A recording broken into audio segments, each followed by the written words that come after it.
Today on TimesCast, Palestinians look forward to Saturday when Egypt plans to open its border with Gaza. And I think that's going to be the biggest event that can happen to me and the best thing that will happen to me in my entire life.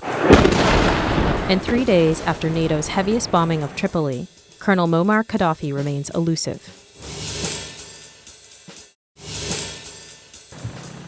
This is Ethan Bronner reporting for the New York Times from Jerusalem. On Saturday, Egypt is going to open its border with Gaza. This is an important political development because it suggests that Egypt's policy as it moves forward is going to be much warmer toward Hamas, which runs Gaza, and is more alienated from the Israeli government. It's going to open every day, 6 days a week, and it's not going to require visas of anyone who is not a man between age 18 and 40. So that means thousands of Gazans who have wanted to go abroad to shop, to study, to visit relatives, to attend professional conferences will now be able to do so much more easily. The Israeli concern is that along with that human traffic, there will be traffic of militants and also of military equipment and missiles that will come into Gaza and be used against Israel. For Gazans themselves, it's another step forward in getting out of what had been essentially a cage that they'd been kept in since 2007. We went into Gaza to see how people responded to the change in policy. ثقتنا كبيرة في إخواننا المصريين لأنهم هم أول المبادرين لمساعدتنا. هذول الناس إحنا بنشكرهم كثير وناس يعني بصراحة هم أهلنا وهم أكثر ناس يعني بنعتمد عليهم إنهم يقفوا معنا في محنتنا. I was born in Gaza and I never left Gaza, and during the 5 years of siege I never thought to think of leaving. Now opening the borders, yesterday I was thinking seriously to go to Egypt, and I think that's going to be the biggest event that can happen to me and the best thing that will happen to me in my entire life.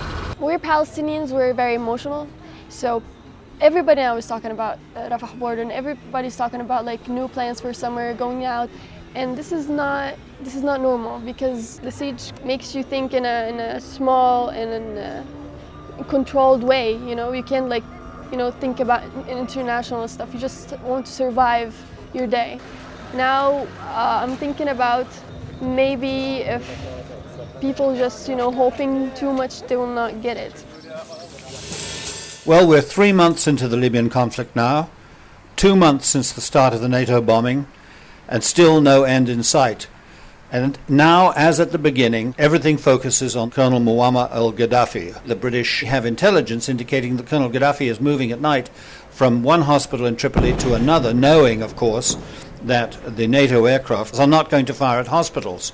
We have, on the one hand, President Obama, Prime Minister Cameron of Britain, and President Sarkozy of France all meeting as we speak in Deauville in France, insisting that the principal condition of any agreed settlement of this conflict is that Colonel Gaddafi step down and leave Libya. Here in Tripoli, we have the Prime Minister of Libya at a news conference yesterday saying there are red lines that they will not cross, and the principal amongst them is the position of Colonel Gaddafi. They add, somewhat ludicrously, that he has held no executive position since 1977, so he has nothing to step down from. He is, they say, the Mahatma Gandhi, the Nelson Mandela, the Japanese emperor of this story. But every sign that we have is that he is very much in control. Indeed, the same Prime Minister, I think, speaking too long in his 3-hour press conference, eventually said that Colonel Gaddafi, despite the bombing, is in good health and is still in control. Well,